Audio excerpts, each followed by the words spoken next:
yes, it is that time. It is I, and I am so excited. Before we get to the movie, I want to tell you about a couple of things going on. One is that some guys here who do a local webcast, they have asked me to be on their show. We're trying to coordinate a time, and when that happens, I'll let you know when I'm on that show. Maybe I'll take my video camera along if they let me. Who knows what's going to happen, but it's a webcast they do. It's called the Dick's Insider Show. Yes, you know why I didn't read it too fast, but it's a more mature webcast. But I feel great that somebody asked me to be on their show, so I figured why not. And I've listened to their webcast, pretty funny stuff. They talk about all subject matters, just a group of guys sitting around talking about what guys do in the way guys do it. And so it is more mature subject matter, not quite for your young at ears, but everybody else, I think, if you like that, good webcast, you should check it out. Link on the bottom.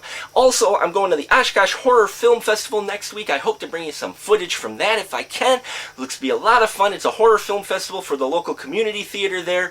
It's a fundraiser, and it's basically 12 hours of movies that were shot by people in Wisconsin. It was actually horror movies shot in Wisconsin. Although this year they have one that was shot by people from Wisconsin. It just wasn't in Wisconsin, but still, it involves the Cheesehead State making movies, which is always cool. So they're lower budget horror films, but it's cool to see some films that you may not get a chance to see otherwise, and also it'd be a good, nice, refreshing change to today's current horror scene, which leads us to The Thing, 2011, which should not be confused with John Carpenter's 1982 The Thing, or be confused with the 1951 The Thing from Outer Space. Yes, this is 2011, and we have The Thing starring Mary Elizabeth Winstead, who's a paleontologist who's asked to go to the Arctic to look at an alien that was pulled out of the ice there. There's also a spaceship up there as well, and so it's the find of the century. Unfortunately, it's also the nightmare of the century.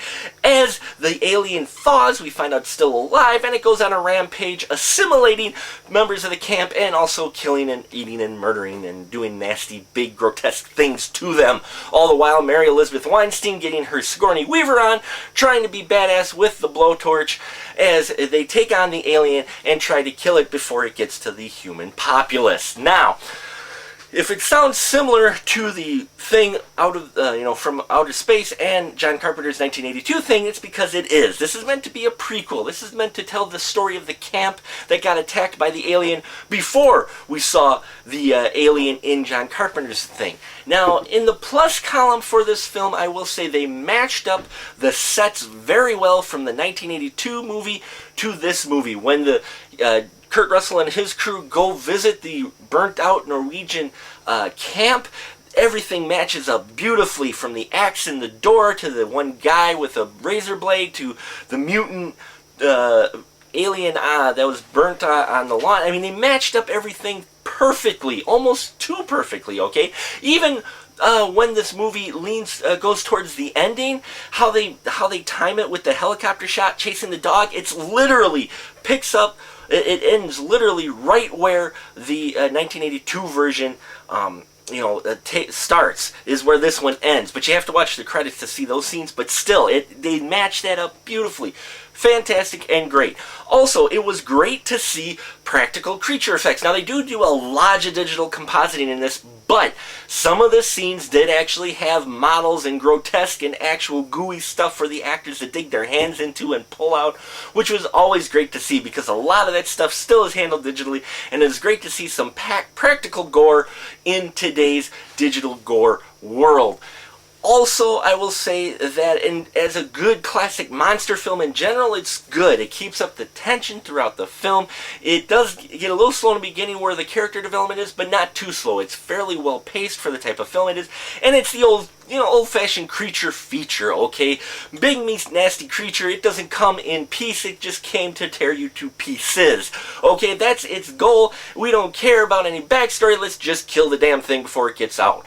Okay, that's the concept of it, and so by itself, it's a decent horror film. You've got gore in there as well for the gore horrors. You got suspense, you got moments that jump, and you got the tension, which is good. Now, some things that I didn't quite like about it was the fact that some of the characters, especially Mary Elizabeth Winstead's character, for like half the film, she really does nothing. Okay, I mean, she's like there, but the lead scientist, played by Ulrich Thomsen, okay, he runs the show, and he basically takes command and clams her up and basically just has her there to, I don't know, be there, okay? It's not till the second half of the film where she gets her badass on and actually starts, leading the crew and fighting back, and she tends to be the smartest person in the camp, and we're glad she was. Now, the other thing I didn't quite like about it, though, was that it seemed a little sloppy, thrown together, or rushed together, okay? This seemed like they were trying almost too hard to match up with the original and not enough Let It Breathe also on its own. So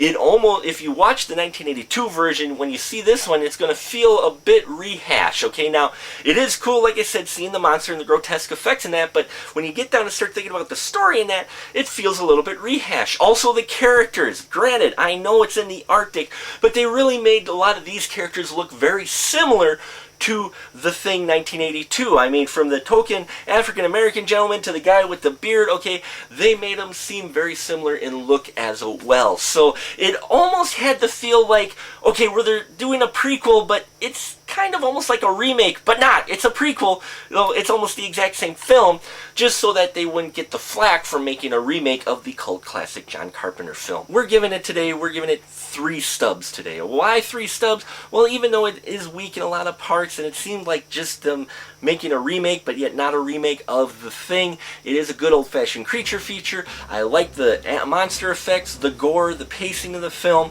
and at the very end title, they used the original credits music from the John Carpenter's The Thing, which is an added plus, okay? So it has enough elements in there for me as a horror movie fan to enjoy it, but as a fan of The Thing, well, you might find it a little weak or rehash, okay? So 3 stubs from the Movie Man, and that'll about do it for us here at The Final Cut. Till next time, keep that ticket stub.